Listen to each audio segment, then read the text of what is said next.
চলছে পবিত্র শাবান মাস। বছর এইভাবে ঘুরে চাকার ন্যায় ঘুরতে ঘুরতে এইভাবে শুরু হয়, আবার শেষ হয়, আবার শুরু হয়, আবার শেষ হয়। তো ঠিক তেমনি ভাবে গত বছর রমাদান মাস পেয়েছি, গত বছর শাবান মাস পেয়েছি। তো শাবান মাস বিদায় নিয়েছে, রমাদান বিদায় নিয়েছে। এইভাবে বিদায় নিতে নিতে আবার ঘুরে ঘুরে সেই শাবান মাসে এসে পৌঁছেছে। তো শাবান মাস এমন একটা মাস, এমন মোবারক একটা মাস, দামি একটা মাস, যে মাস অনেক অনেক দামি, যেখানে রাসূলুল্লাহ সাল্লাল্লাহু আলাইহি ওয়াসাল্লাম বলেছেন যে এই শাবান মাস হচ্ছে আমার মাস। কার মাস? রাসূল আকরাম সাল্লাল্লাহু আলাইহি ওয়াসাল্লাম বলেছেন যে শাবান মাস এটা আমার মাস। কার মাস? বলেন আমার মাস। মানে রাসূল নিজের থেকে ইঙ্গিত করে বলেছেন এটা আমার মাস। এবং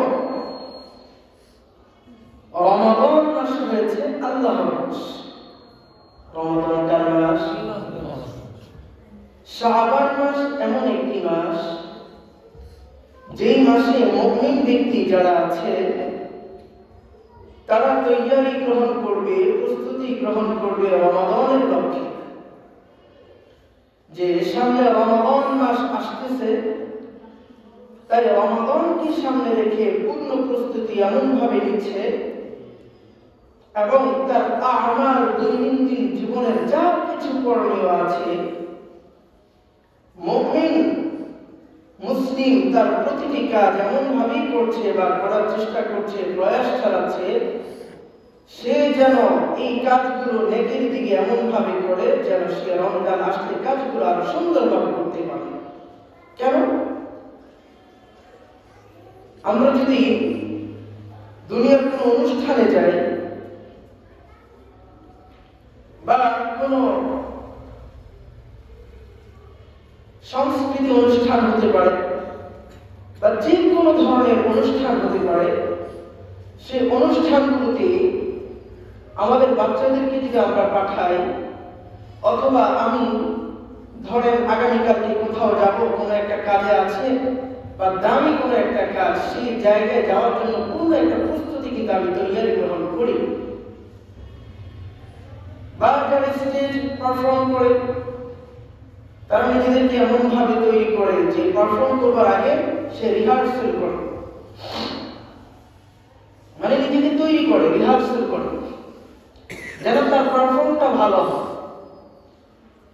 সে যে স্টেজে যাবে, সে যে পারফর্মটা করবে, এটা যেন সে ভালো করতে পারে, এই কারণে সে কিন্তু অনেক আগে থেকে প্রস্তুতি গ্রহণ করে। তেমনি ভাবে আমি গত সপ্তাহে বলেছিলাম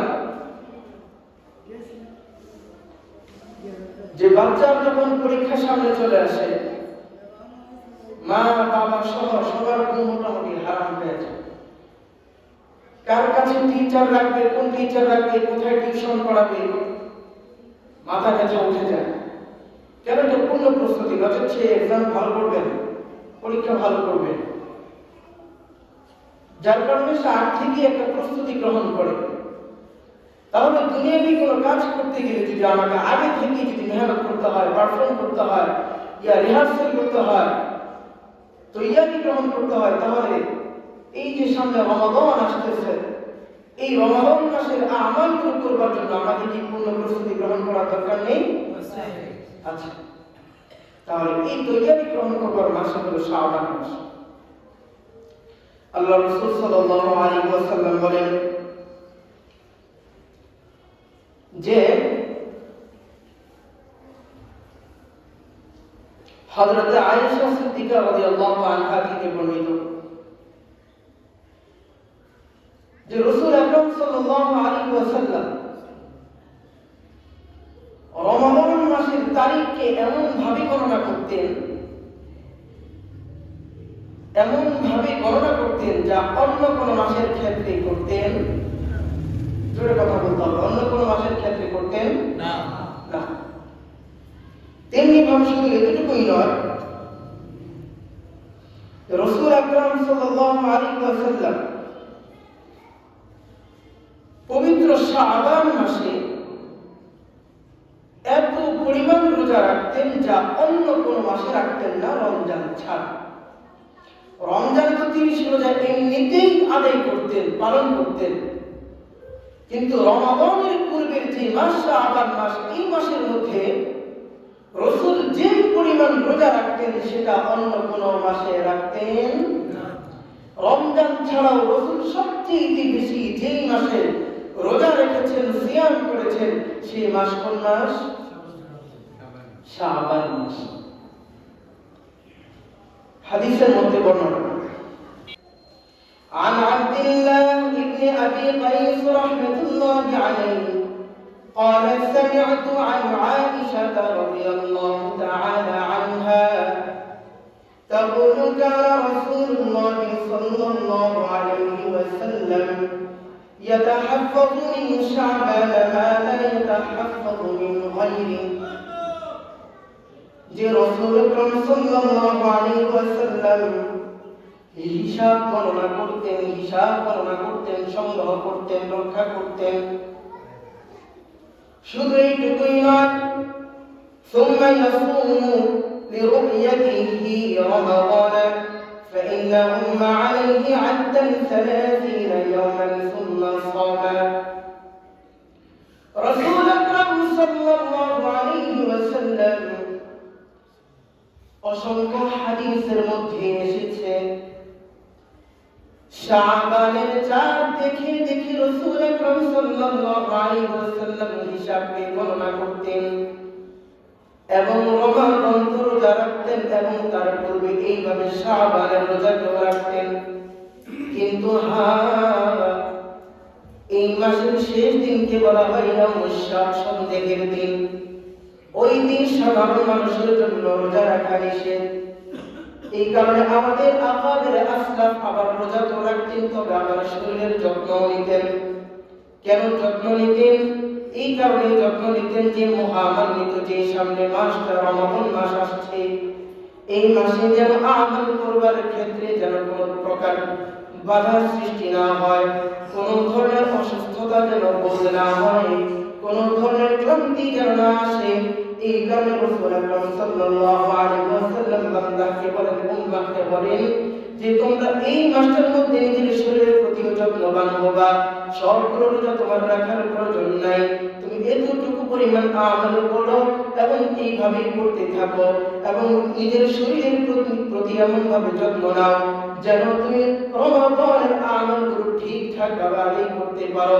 সেই রমাদানের রোজা আদায় করবার ক্ষেত্রে যেন কোনো ধরনের সমস্যা তৈরি না হয়।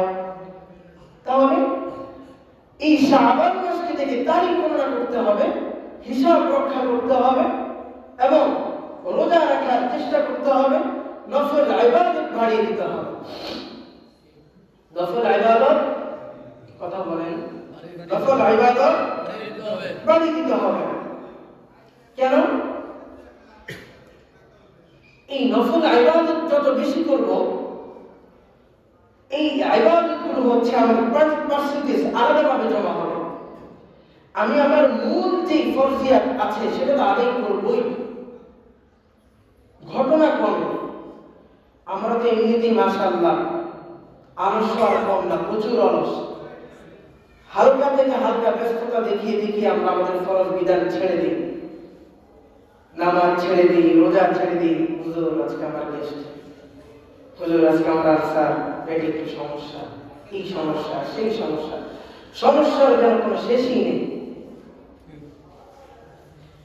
অথচ এই কারণেই এখানে আমার এটাও বলে দেওয়া আছে, এই মাসে নিজের শরীরের প্রতি যত্ন নেন, যাতে করে রমাদানের সিয়াম আর সাধনা পালন করতে যেন আপনার কোনো প্রকার কষ্ট না। অসংখ্য হাদিস এসেছে। এই কারণে আমাদের একটা কথা আছে, আরবি প্রভাব, সেটা হচ্ছে কি খুযু মিনাল আমাল, তোমরা আমল করতে থাকো।